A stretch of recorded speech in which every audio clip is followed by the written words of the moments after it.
Bismillahirrahmanirrahim. Assalamualaikum warahmatullahi wabarakatuh. Ya, alhamdulillah puji syukur milik Allah pada kesempatan hari ini kita masih bisa bertemu kembali ya. Mudah-mudahan semuanya masih tetap dalam keadaan sehat walafiat ya. Sehat jasmaninya, kemudian juga ruhaninya sehat ya. Kemudian mudah-mudahan semuanya masih tetap semangat ya untuk melaksanakan kegiatan perkuliahan. Oke, insya Allah hari ini ya Bapak akan membahas mengenai pendekatan, kemudian model dan metode pembelajaran ya. Jadi ini menjadi pengetahuan penting tentunya bagi Anda begitu ya. Jadi ketika Anda nanti melaksanakan kegiatan pembelajaran ya, membuat perencanaan pembelajaran, tentunya Anda harus menyiapkan strategi pembelajaran. Nah, ketika guru berstrategi, ya, menyiapkan strategi pembelajaran, membuat perencanaan, maka guru harus paham, ya, guru harus tahu pendekatan pembelajarannya apa, ya, yang nanti akan digunakan, kemudian model pembelajarannya apa, dan metode pembelajaran. Sehingga di sini ya istilah pendekatan, kemudian model, serta metode ini menjadi sebuah pengetahuan yang substansial tentunya diketahui oleh Anda sebagai seorang calon guru ya. Karena strategi pembelajaran atau pengalaman belajar yang tercipta nanti itu akan tergantung dari pendekatan, model, serta metode yang nanti guru pilih ya ketika melaksanakan kegiatan pembelajaran. Oke ya, seperti yang tadi Bapak sampaikan ya. Jadi pendekatan, kemudian model, metode pembelajaran yang nanti dipilih oleh guru ya ketika melaksanakan kegiatan pembelajaran ini akan menentukan pengalaman belajar secara keseluruhan ya. Sehingga di sini Anda sebagai seorang calon guru tentunya harus memahami ya, memahami apa itu pendekatan, ya, kemudian apa itu model pembelajaran, kemudian apa itu metode pembelajaran. Oke, eh, di sini Bapak sengaja menuliskan konsep pendekatan, model, metode, yaitu dalam ukuran font huruf yang berbeda. Ya, jadi ada pesan di sini yang ingin Bapak sampaikan bahwa posisi pendekatan ini dia ada di luar begitu ya. Posisinya sangat besar dalam upaya untuk menciptakan pengalaman secara keseluruhan. Nah, kemudian untuk bisa mewujudkan suatu pendekatan pembelajaran, maka nanti guru harus memilih model pembelajarannya apa begitu ya. Kemudian nanti untuk mewujudkan model yang dipilih, guru harus menentukan metodenya apa yang nanti akan dipilih begitu. Nah, ketika memilih metode nanti ada teknik-tekniknya yang boleh jadi mungkin berbeda begitu. Oke, mungkin sebelumnya Anda sudah pernah mendengar beberapa istilah begitu ya, seperti ada ceramah, diskusi, tanya jawab, begitu ya, praktikum, demonstrasi kalau di dalam IPA. Ada karya wisata, kemudian bermain peran. Nah, semua yang barusan Bapak sebutkan itu adalah contoh-contoh metode pembelajaran. Nah, di bawah metode kan di situ ada teknik, ya. Jadi ketika misalkan memilih metode ceramah, tekniknya seperti apa? Memilih metode diskusi, tekniknya bisa bermacam-macam. Misalnya ada diskusi kelompok kecil, ada diskusi kelompok besar, dan teknik-teknik yang lain. Begitu. Kalau model, contohnya barangkali Anda pernah dengar ada model pembelajaran berbasis masalah, PBL. Ada model pembelajaran project based learning, ya, pembelajaran berbasis project. Ada model pembelajaran contextual teaching and learning, CTL. Ada model pembelajaran inquiry, ya.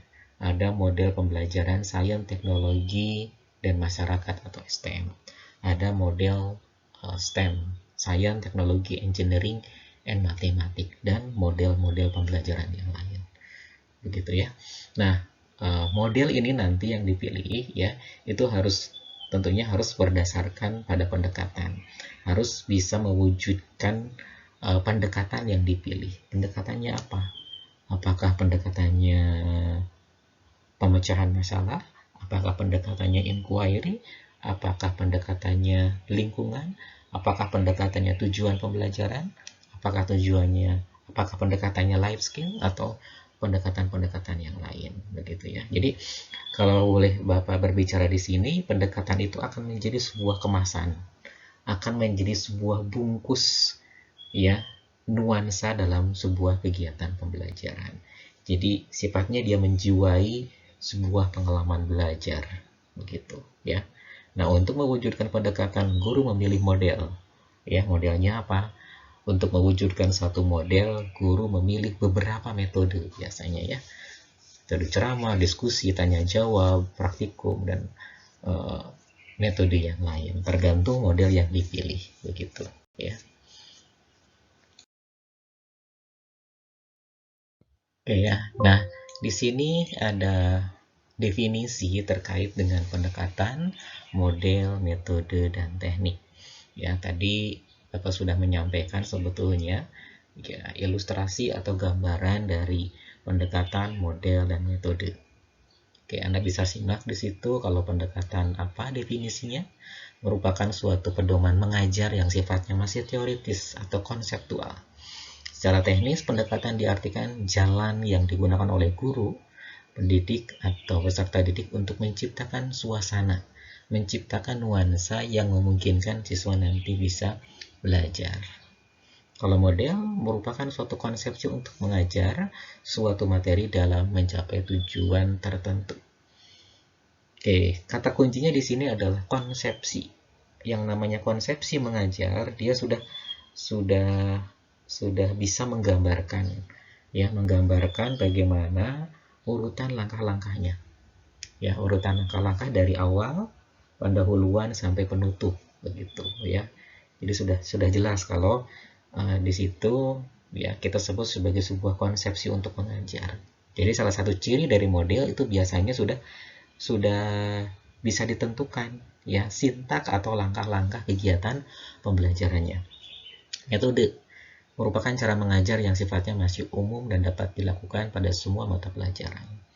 Tadi sudah disampaikan ya, metode itu ada ceramah, diskusi, tanya jawab, bermain peran, praktikum, dan metode-metode yang lainnya. Teknik merupakan cara mengajar yang bersifat khusus. Ya, jadi misalkan tadi ceramah tekniknya bagaimana? Ya, diskusi tekniknya bagaimana? Ya, diskusi kelompok kecil, diskusi kelompok besar, diskusi 2 orang, atau bagaimana tekniknya atau caranya.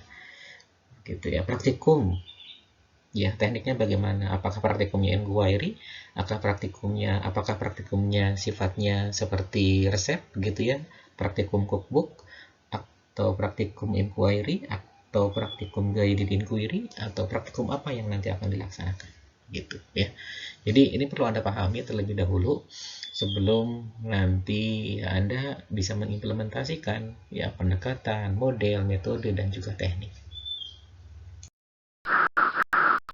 Oke ya, nah ini adalah gambaran kedudukan ya dari konsep pendekatan, model, metode, serta teknik. Sebetulnya tadi di awal sudah Bapak sampaikan, sudah Bapak juga jelaskan ya. Jadi kalau kita perhatikan di situ pendekatan ada di bagian lingkaran paling luar, di sebelah dalamnya ada model, ada metode, dan teknik. Jadi teknik ini yang paling spesifik ya, teknik ini yang paling spesifik. Jadi kedudukannya seperti itu ya. Seperti yang digambarkan pada lingkaran-lingkaran ini, pendekatan dia pembungkus. Ya, seperti yang tadi Bapak jelaskan, dia posisinya bisa sebagai sebuah kemasan atau akan menciptakan sebuah nuansa. Begitu ya, nuansa di dalam kegiatan pembelajaran. Anda mungkin pernah mendengar ceramahnya Arifin Ilham. Anda juga pernah mendengar ceramahnya Agim misalnya. Ya, kalau Anda perhatikan ceramahnya Arifin Ilham dengan Agim, kesannya berbeda, nuansanya berbeda. Kenapa nuansanya berbeda? Karena kedua ustadz tersebut menggunakan pendekatan yang berbeda, gitu ya.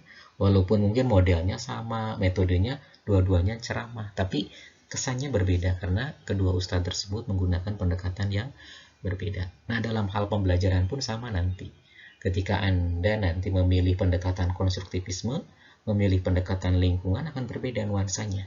Ketika Anda memilih pendekatannya inquiry, ya, kemudian dengan teman Anda misalkan menggunakan pendekatan lingkungan, ya, itu akan berbeda nuansanya. Gitu ya, akan berbeda nuansanya. Oke ya, selanjutnya Bapak akan jelaskan ya pendekatan-pendekatan pembelajaran apa saja yang nanti bisa Anda gunakan ketika nanti Anda mengajarkan sains atau mengajarkan biologi kepada peserta didik ya. Jadi yang sekarang Bapak akan bahas adalah tentang pendekatan. Untuk model pembelajaran nanti kita akan bahas tersendiri begitu ya. Untuk model kita akan bahas tersendiri, kemudian untuk metode juga nanti kita akan bahas tersendiri. Jadi konsep-konsep atau istilah yang Bapak akan sampaikan dari sekarang sampai slide-slide berikutnya ini terkait dengan jenis-jenis pendekatan pembelajaran yang nanti bisa Anda gunakan ketika mengajarkan sains atau mengajarkan biologi kepada peserta didik. Oke, yang pertama di sini ada pendekatan konstruktivisme. Ya, ada pendekatan konstruktivisme. Oke, pendekatan ini mungkin pernah dulu Anda pelajari ya di mata kuliah yang lain gitu. Oke, pada prinsipnya pendekatan ini berpandangan bahwa yang namanya pengetahuan seseorang itu merupakan hasil konstruksi individu melalui interaksinya dengan objek, dengan fenomena atau dengan pengalaman. Ya, jadi pengetahuan itu terbentuk melalui hasil konstruksi, pembentukan ya oleh individu melalui interaksinya dengan objek. Ketika peserta didik melihat, ia meraba, mendengar, itu kan ada sejumlah informasi, data yang diperoleh. Nah, disitulah akan terjadi proses konstruksi pengetahuan terkait dengan objek yang dipelajari. Jadi, paham konstruktivisme seperti itu. Ketika Anda nanti menggunakan paham konstruktivisme dalam pendekatan pembelajaran, ya, maka nanti harus terlihat nuansa bahwa peserta didik dikondisikan dalam suatu kondisi ya yang memungkinkan mereka mengkonstruksi membangun pengetahuannya sendiri melalui interaksinya dengan objek yang dipelajari. Oke ya, selanjutnya ada pendekatan life skill ya.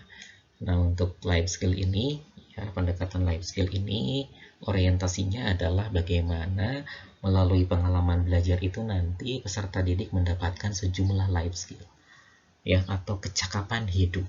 Ya, jadi bagaimana ya dengan pengalaman belajar yang diciptakan nanti oleh guru bisa membekalkan sejumlah life skill. Tentunya di sini guru harus memahami terlebih dahulu apa itu life skill. Ya, kemampuan-kemampuan life skill ini apa saja macamnya, ya, kecakapannya apa saja, keterampilannya apa saja. Ini yang perlu dipahami dulu agar nanti ketika menyiapkan aktivitas, menyiapkan pengalaman belajar, ini bisa mendukung ya perolehan sejumlah life skill ya oleh peserta didik. Misalkan di sini ada kecakapan personal, kecakapan akademik, kecakapan vokasional ya, kecakapan sosial atau social skill dan kecakapan-kecakapan yang lain. Jadi orientasinya adalah bagaimana caranya life skill ini bisa dibekalkan kepada peserta didik. Oke ya, kemudian selanjutnya ada pendekatan tujuan pembelajaran. Nah, kalau ini ya orientasinya ya ke bagaimana ya si pengalaman belajar itu bisa membantu peserta didik ya mendapatkan tujuan pembelajaran, memperoleh kompetensi seperti yang tertera di tujuan pembelajaran. Memang pada prinsipnya semua aktivitas kegiatan pembelajaran diorientasikan, ditujukan untuk bagaimana peserta didik tersebut memperoleh kompetensi seperti yang tergambar di tujuan pembelajaran. Oke, kemudian ada pendekatan konsep, ya. Jadi kalau pendekatan konsep sesuai dengan namanya di situ, ya diorientasikan untuk bagaimana nanti si pengalaman belajar yang diciptakan oleh guru ini bisa membekalkan sejumlah konsep, ya, membekalkan sejumlah konsep kepada peserta didik. Jadi di sini gurunya menginventarisir dulu konsep-konsepnya apa yang nanti akan dibekalkan, yang nanti akan pahamkan kepada peserta didik, kemudian menciptakan sebuah pengalaman yang nanti dengan pengalaman itu ya peserta didik bisa memahami dan mungkin boleh jadi sampai ke menerapkan konsep. Itu ya, itu untuk pendekatan konsep. Oke, selanjutnya ada pendekatan inquiry ya. Oke, untuk istilah inquiry sendiri nanti Anda boleh jadi mungkin Anda temukan nanti di pendekatan, kemudian Anda juga nanti akan temukan di model pembelajaran. Gitu. Jadi inquiry ini posisinya nanti kedudukannya bisa sebagai pendekatan.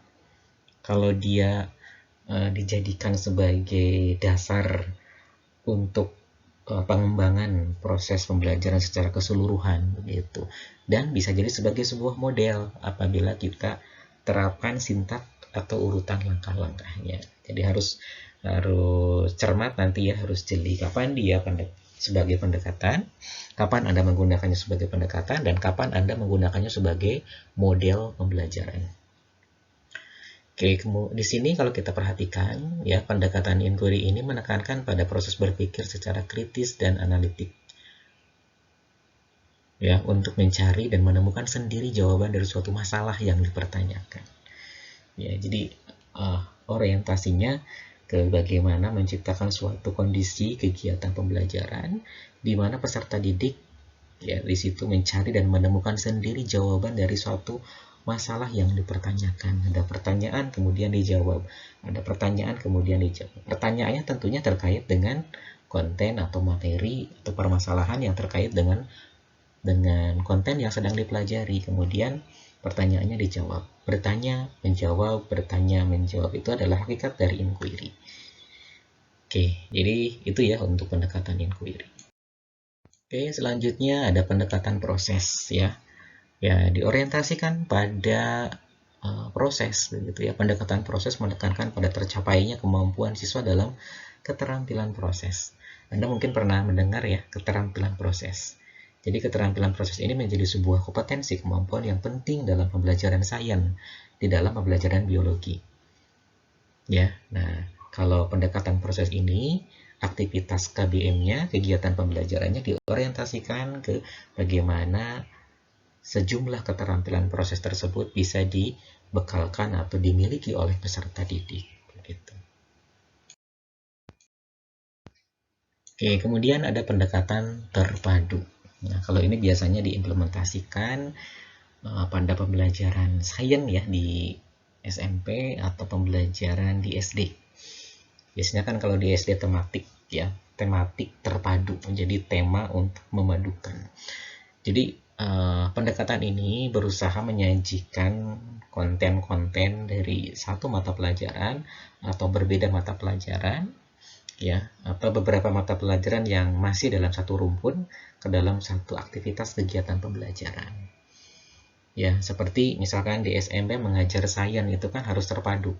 Antara konsep fisika, kimia, dan biologinya harus disajikan secara terpadu. Ya, misalkan dalam hal konsep fotosintesis ya, Anda akan mengajar fotosintesis. Itu kan bisa dilihat dari sudut pandang fisika, ya, fisikanya, kemudian kimianya dan juga biologinya. Disajikan dalam satu proses aktivitas kegiatan pembelajaran. Itu adalah pendekatan terpadu. Oke, kemudian selanjutnya ada pendekatan contextual teaching and learning.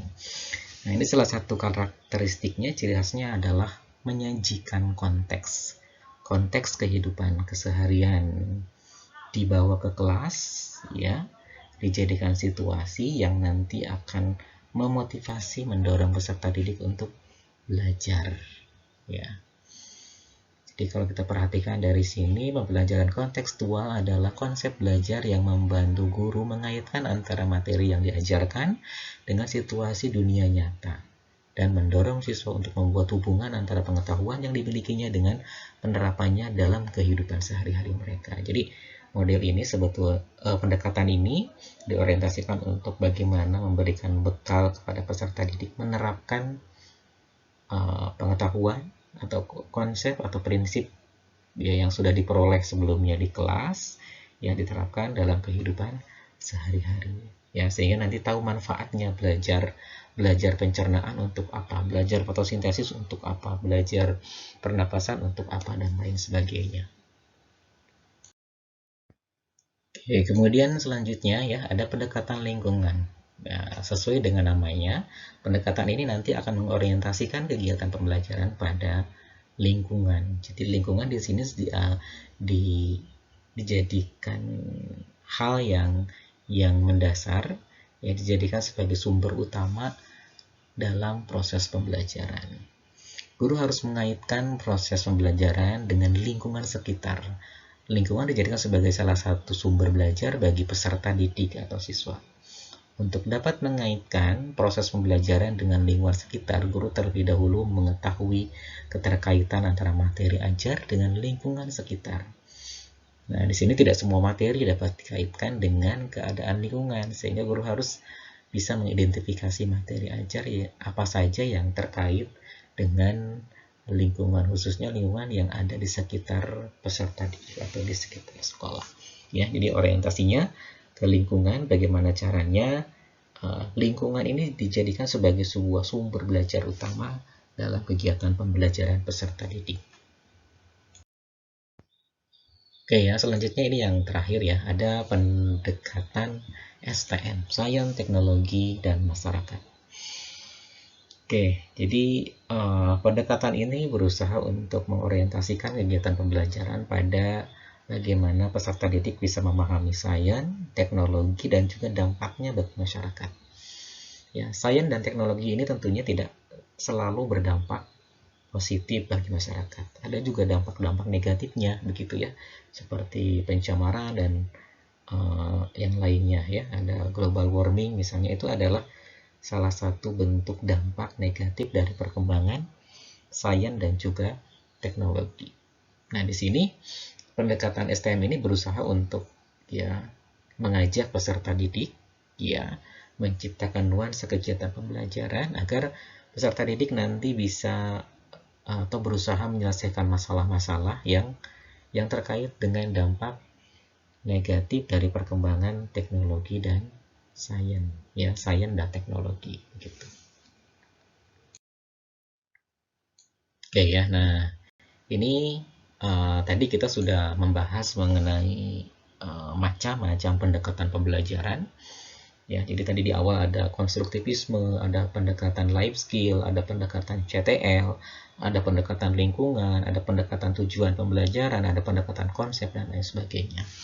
Oke, itu nanti perlu Anda pahami begitu ya, masing-masing pendekatan itu hakikatnya apa. Nah, selanjutnya nanti ya untuk pembahasan mengenai model-model pembelajaran, kita nanti akan bahas khusus. Ya, nanti akan bahas khusus. Nah, sebelum kita mempelajari terkait dengan model, ya alangkah lebih baiknya Anda memahami terlebih dahulu apa yang menjadi ciri karakteristik dari sebuah model pembelajaran.